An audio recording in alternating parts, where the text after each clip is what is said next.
Okay, there we go. Yeah. Okay. Okay. Okay. So, Prof, you can just give a quick introduction to who you are and the business that you're running. Okay. Hello. So my name's Professor David Katerere, and I am a research platform chair at Tshwane University of Technology. We also have a spin out of the university called Nutrigo, of which I am the co-founder and CEO. Great. So, what exactly does Nutrigo do?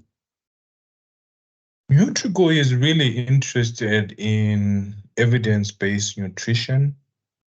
So we are in the business of using tradition and scientific innovation to come up with innovative nutritional products, particularly nutraceuticals. Okay. So, based off of this, I'm sure you guys conducted a market analysis. So, what do you think would be the current state of the nutritive food market in South Africa? Yeah, so we've done that. Our focus actually was mostly on um, beverages, so non-alcoholic beverages, which is a very big market across Africa and in South Africa. Okay. And how would you say the market has evolved over the last couple of years? Are there any trends that are influencing the evolution of the market? Yeah, so I guess there are global trends, the global trends in food and nutrition at the moment are uh, plant-based, which is beginning to influence the market here, at least at the sort of high income top end side. So we are a plant-based product. I think a bigger trend in that I'm picking up is obviously on allergen free. So our product is lactose and gluten free. And then also probiotics have become increasingly important. So our product also has probiotics in it, in the internationally, I think the big thing is now high fiber products. Um, Ours is not, we don't claim it to be high fiber because to be high fiber, you have to be over 2 grams per serving. So we are not quite there yet. Okay, that's great. And who are the key competitors in the market presently? And of course, what sets you guys apart as a successful business that's continually growing? Yeah, so we're a startup. Um, and I guess what sets us apart is the fact that we are coming from a university environment. So our product has been researched. It's backed by research. However, our biggest competitors are the Maheu producers. So, number one, Maheu, Madu Maheu. Even though, so what sets us apart is the fact that we can make health claims around our product, which the others cannot do, because our product is 100% sorghum. Our product has live culture versus the competitor products, which are not. Those actually have added lactic acid. They're also maize based. So whereas our product is really based around indigenous grains and in particular sorghum. Okay, that's yeah. We pretty much covered the next question because I was going to want to find out aside from, I mean, you have mentioned that you offer nutritive products, and how specifically do your products address consumer needs? Because of course you have to tap into that kind of area. So how would you think your business addresses some of the consumer needs generally? Yeah, so the consumer wants uh, a product that tastes good. Most consumers are not really aware of, things like nutrition outcomes. So there has to be an education of the consumer around that. But I think the most important thing is the product tastes good. So a lot of people who take the product like the product and they stick with the product. But second thing, the consumer is also looking for a food and drink on the go. which is actually our tagline. It's a food and drink on the go for students who are a huge part of our consumer niche, for young professionals, sports people, and also for taxi drivers who actually probably constitute, over 50% of our customer base, and also affordable. So we do not get probiotic containing products that are non-dairy in general, uh, and also which are affordable. So that's why we've tried to place our product in this space where we are marketing not just nutrition outcomes, but also affordable nutrition outcomes and also affordable convenience on the go. Amazing. Okay, so aside from the fact that you combine probiotics in your drinks, are there any other unique features or formulations that contribute to the success of the products? Uh, yes, that certainly the product is culturally acceptable because it's authentic, it's African. It uses African ingredients, so that therefore at home it's as unique as it is abroad because this product is now growing into foreign markets. Yeah, so people like the fact that it's like the taste of home. When you drink it, mabele, sorghum is something that's familiar to them. Right. Wow, you literally walked into my next question to Oh, ask you how the sorry. product meets local preferences and cultural nuances. So that's just as well. You're knocking them out the park. Um, would you say there are Yeah. any changes in consumer preferences that the business has had to adapt to in its short lifespan?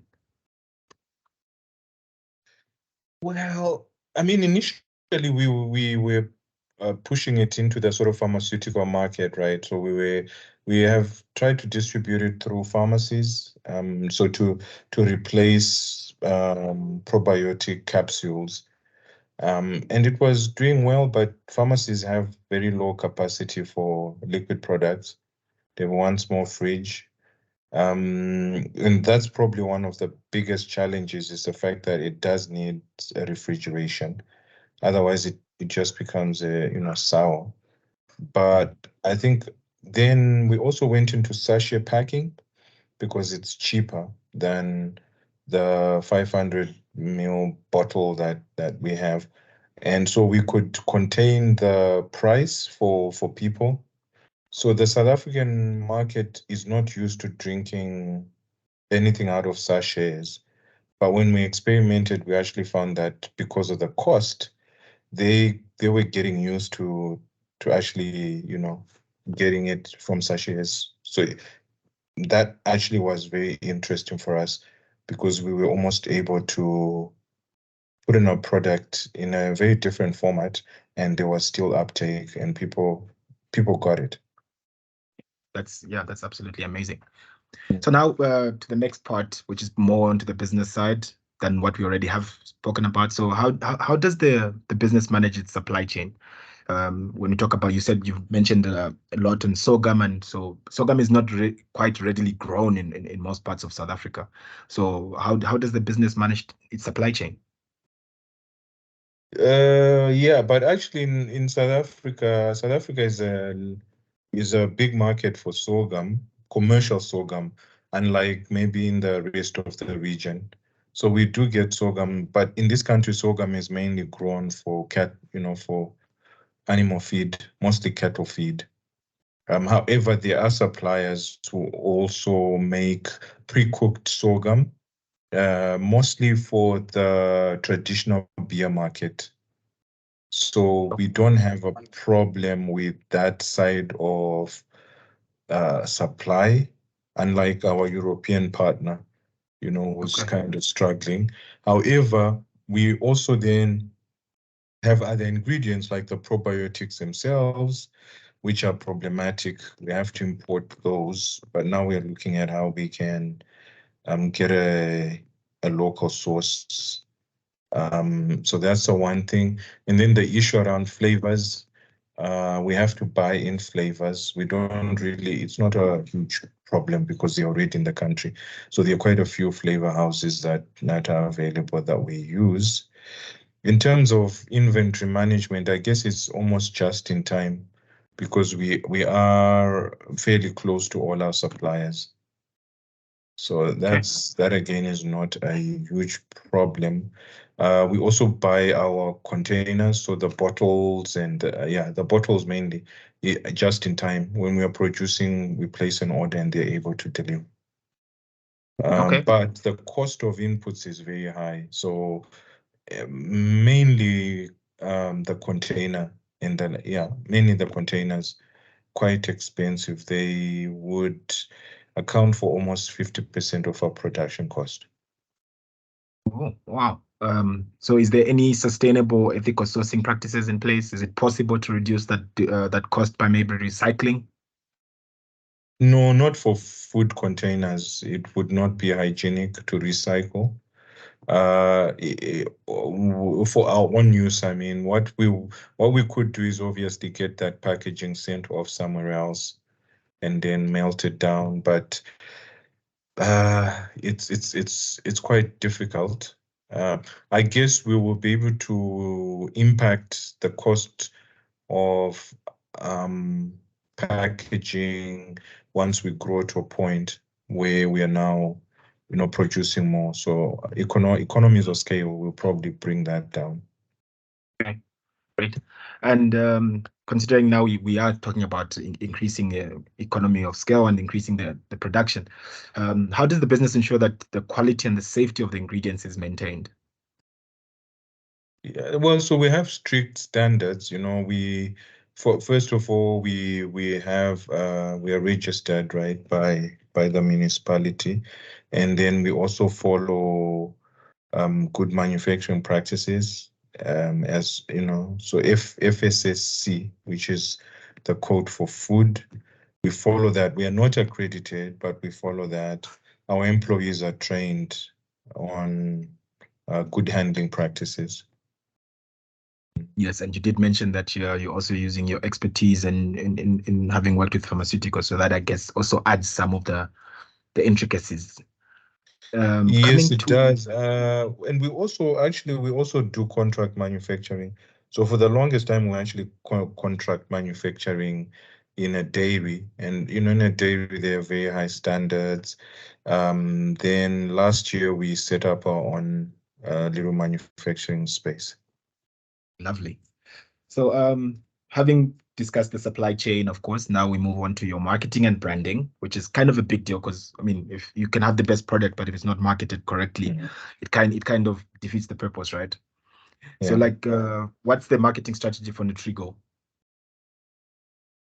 The marketing strategy,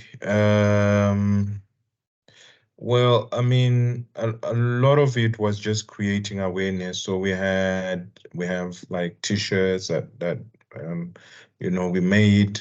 We went out into our market channels. So for instance, we use a fruit and veg place, right? And our initial sort of market penetration was just to get people to taste the product. So there was a lot of market tasting of the product because it was a new product.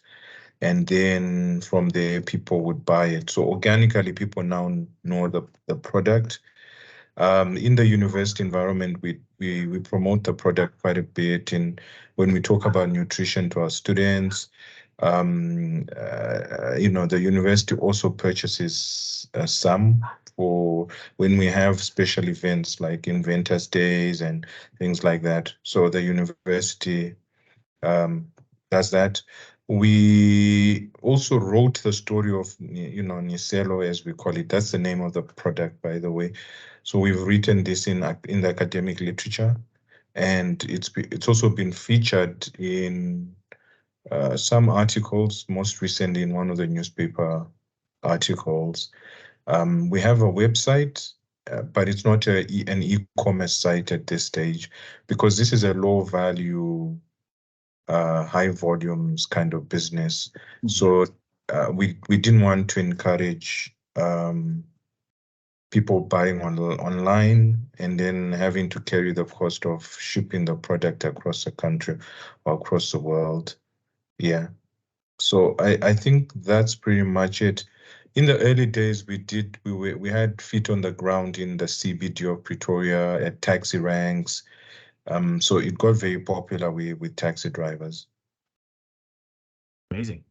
So you have mentioned that the unique selling proposition of the product is primarily based on the fact that it's developed from sorghum and that it provides some nutritional addition using probiotics.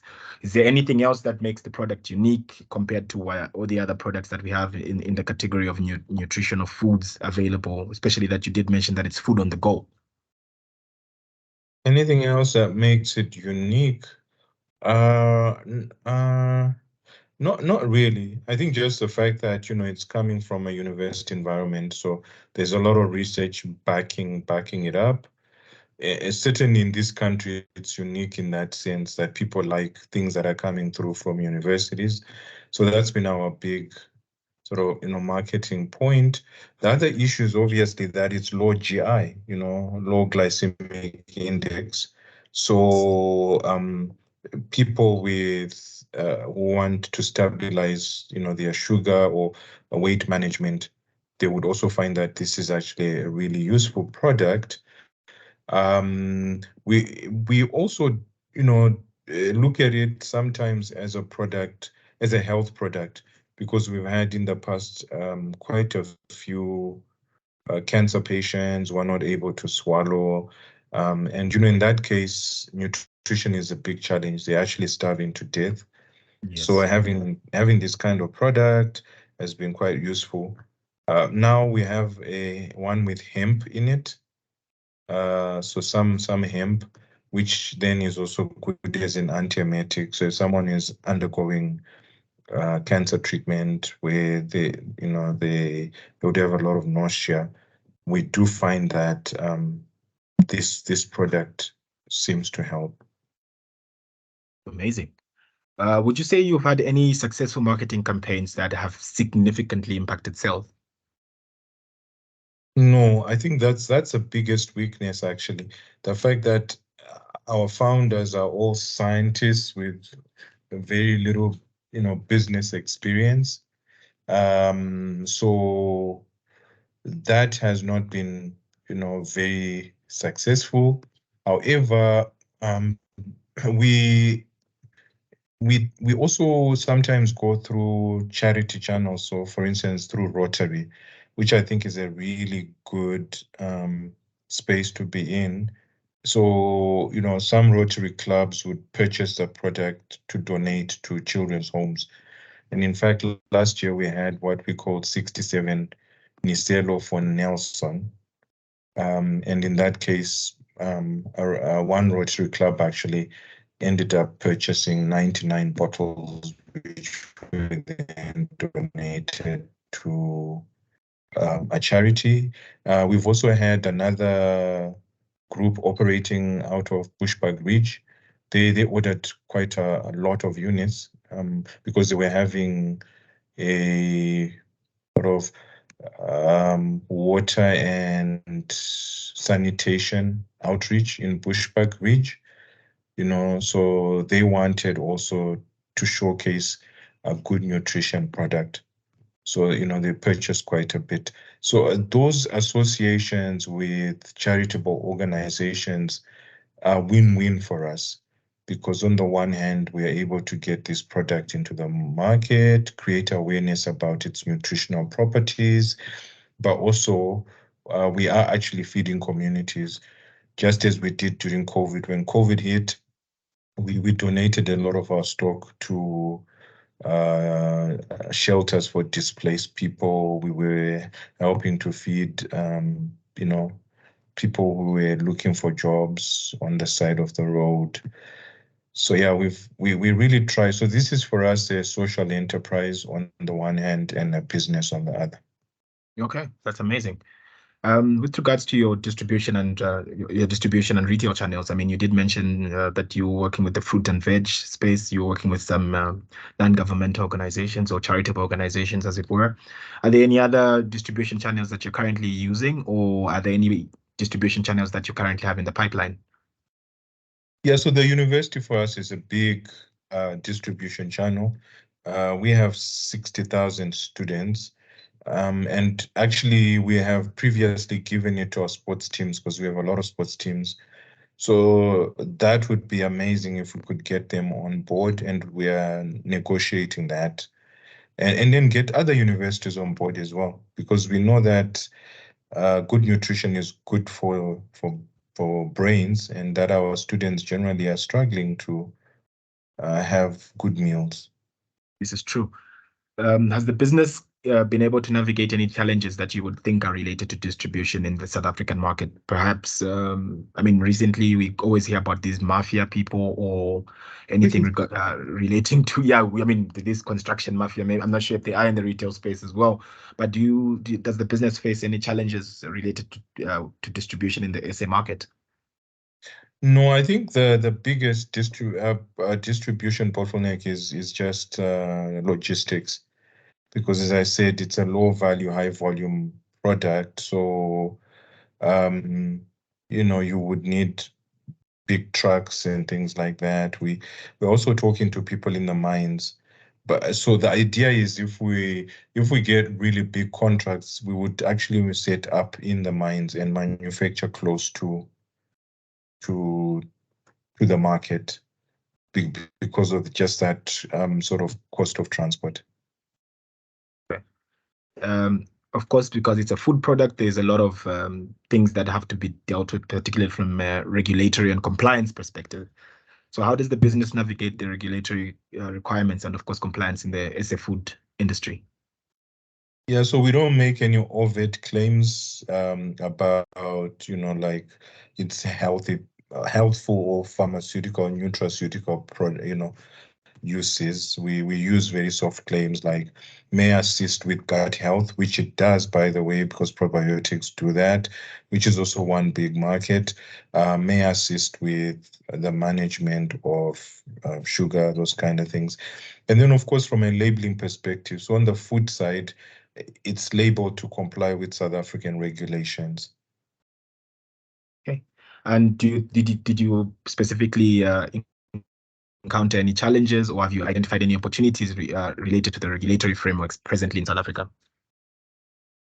No, we haven't actually really encountered any challenges from a regulatory perspective.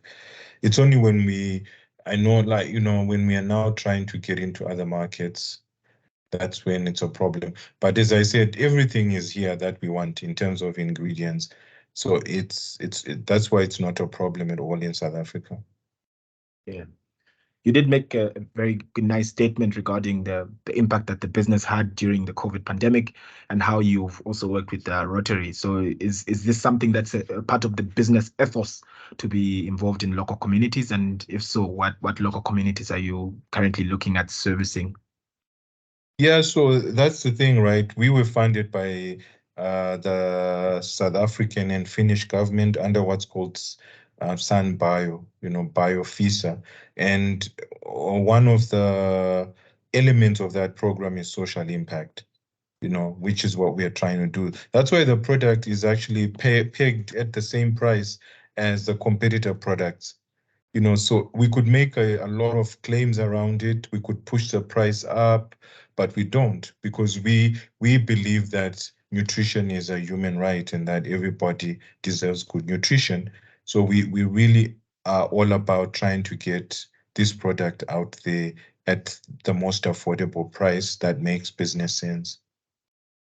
Yeah, that's very important. Also noting that TUT also has got campuses dotted around the city that may not be in the most affluent places. This is definitely something that is an initiative from an inside looking out. Uh, with regards to the financial performance, I know usually finances are not things that businesses like to discuss, but just from an overview perspective, how has the financial performance of the business evolved over time? Yeah, so as a startup, it's problematic, but we are grateful. So we've run on grants, right? So we've had 2 rounds of grants from SunBio, which we are grateful for. And now we are trying to chase up, other grants. It's not investor ready yet, but we believe that we can make it investor ready. Because at the moment, we just need scale, because an investor is not going to come and put in 50,000, they'd rather put in 5 million, 50 million, because then it Yeah. will be worth their while. Yeah. Okay, speaking of investors, where of course investors like to look at numbers and metrics. What do you think are the key financial metrics that indicate that the business will definitely be a success in the nutritive food business? If we, let's say, we're looking for investors, what metrics currently does the business have that would indicate that this would be a great investment?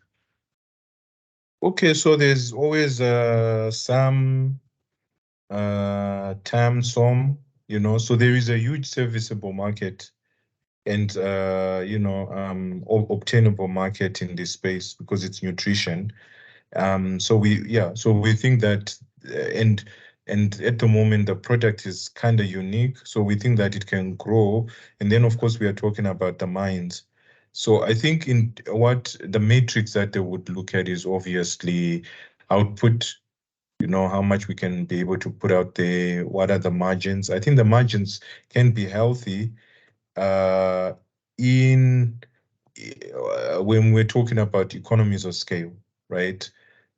So we can have fairly good margins on the product if we are able uh, to have under control these sort of expenses from the input side, particularly packaging. So I guess that's the one thing. The other issue actually we should talk about is the disruption caused by ESCOM um, and the power outages, load shedding. That's been quite a problem because we can't manufacture as often as we want, those kind of things.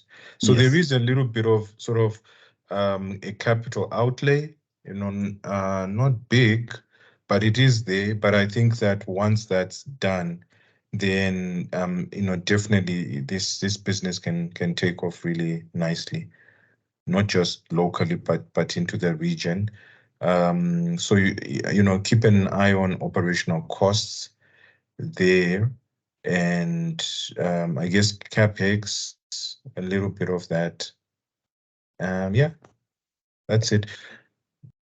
All right, now just down to pricing strategies. Of course, we know that you did mention that it's a very high volume kind of business, but of course, trying to keep the cost at a very low point.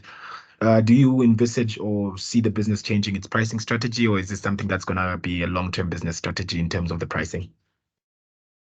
Yeah, I would like to see pricing strategy change, and the way to do that is to probably segment the brand, right? So that's what we're thinking of, where we'll have a high-end brand which looks high-end, but might then cross-subsidize the low-end brand on the one side, and then push volume. So if we can push volumes into high-dense areas like the mines, universities, then we should be able to keep the product affordable. And then maybe I have one that's a bit higher for the high-end market, which is looking for maybe health benefits, plant-based, allergen-free, that kind of thing. Whereas this the base of the pyramid is really just looking for good nutrition or food Great. on the go, some to fill their tummy. But then they are Yes. getting more than they bargained for, because now they're getting good nutrition. Ah, down to the last segment, Prof. I hope you Yeah. are not tired yet. Okay, that's fine. Okay, so just to talk about the future plans and trying to see if we can get ahead of the challenges that could possibly come your way. So, what are the business's future plans and strategies for growth, particularly from an SA and SADC region kind of perspective? Yeah, so actually the product started off in Botswana, by the way, so the initial grant was a bilateral grant between us and Botswana. So there is a product sitting in Botswana. It probably needs to be activated. It's made from white sorghum, which is a preference over there. And then we have this product here. So I think we can grow the footprint certainly into Limpopo province quite easily, into Gauteng. I mean, we haven't even touched Soweto, by the way. And then northwest, where more, the mining towns. So I think that we can do. The other issue is obviously we already have, like I've told you about the Nicelo Plus brand. So Nicelo is the original brand. Then we have the Yes. Nicelo Plus brand, which has hemp in it. So there's a space for that because hemp is very good nutrition, hemp seed, right?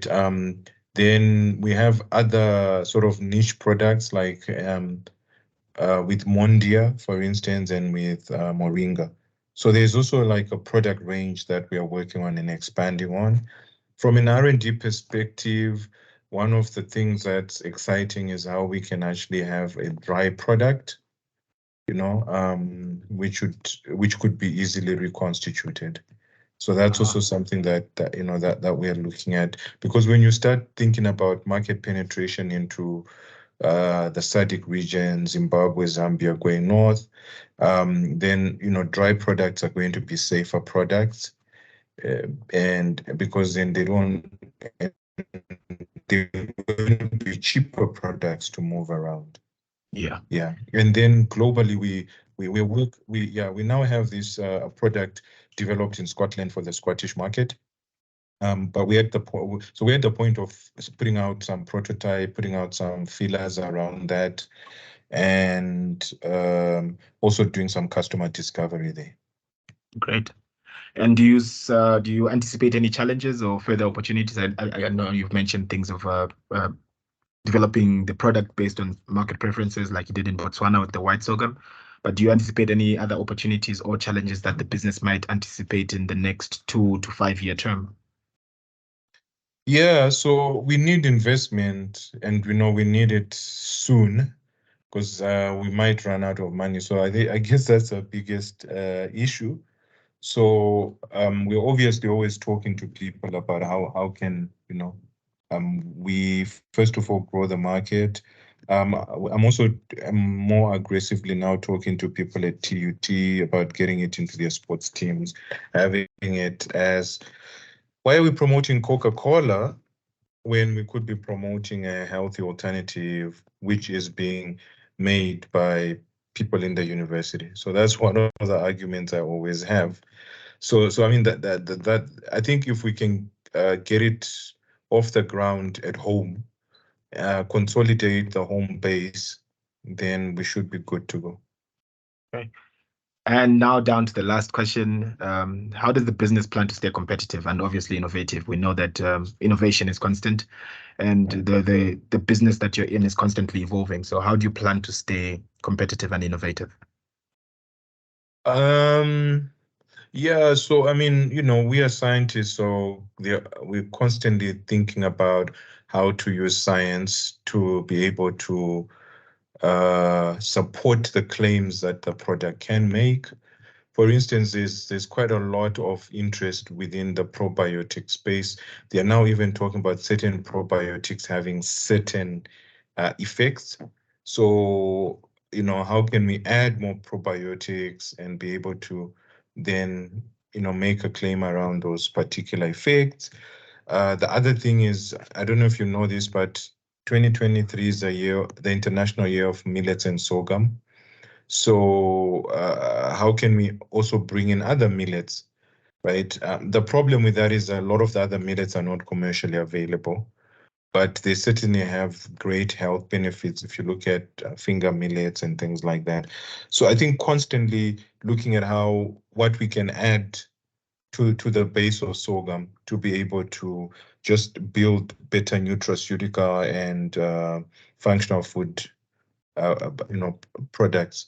I think that's how we can stay competitive, because if you look at our competitors, they've been making the same product ever since, and there's no innovation. It's a product for the working class man, and that's it. Whereas we're thinking beyond that. Yeah, we would like working class people to get hold of this product and benefit from it, but we also want to be able to get other higher LSM, individuals to, have access to this product, because, as I said, it helps with gut health, it helps with maintaining weight, blood, sugar. Recently, someone actually showed me some research about how sorghum can be used in high blood pressure. So we actually now have somebody who said they used the product and they were able to actually maintain uh, moderate high blood pressure. They actually on their blood pressure is actually uncontrolled, and for some reason this thing was helping. And then, of course, the medical market. We want this product to be uh, a product of choice for people in convalescence, people seeking recovery from serious disease. Amazing. Thank you so much, Prof. It was so nice speaking to you this evening, and thank you for taking the time to speak with me. Thank you very much. I guess when you're done with this thing, at some point, maybe you should share the recording with me, and maybe we can get it edited for